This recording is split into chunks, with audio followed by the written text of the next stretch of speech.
આજે તો જવું પડ્યું દવાખાને, તો કહાની કઈક આવી હે।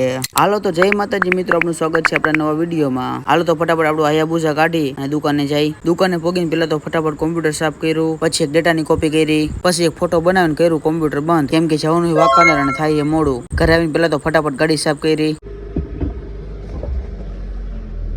પછી ગાડીમાં વગાડ્યું આપણું ફેવરેટ ગીત, અને તમારું ફેવરેટ હોય તો કોમેન્ટ કરજો। जो भी सिखाया सब चंगेली सिखाया जे जो भी कुछ तेरे करके ही हाँ। પછી તો આપણે ગાડી હકાવી 120, કેમ કે જવાનું હતું દવાખાને, અને જો મોડા હોય ગયો તો દવાખાનું થઈ જાય બંધ। A few moments later. તો ફાઇનલી ટાઈમસર પોગી ગયા દવાખાને, કેમ કે આજે આપણે આંખના નંબર ચેક કરાવવાના હતા। પછી તો પોગીને કેસ કઢાવ્યો, અને કેસ વાળાએ કીધું હજી તો કલાક પછી વારો આવશે। પછી હું ને આપડા વિના કાકા બેઠા બેઠા રાહ જોતા હતા કે ક્યારે આપણો વારો આવશે। બેઠા બેઠા વિચાર આવ્યો, લઈને કાકાના ફોનમાં ઇન્સ્ટાગ્રામ ઇન્સ્ટોલ કરી નાખું, એટલે આપણો એક ફોલોવર વધી જાય ને। સોરી આંખના નંબર તો ભાઈ નોર્મલ જ નીકળ્યા। ડોક્ટર કે તડકાના હિસાબે માથું દુખતું હશે। Mini blog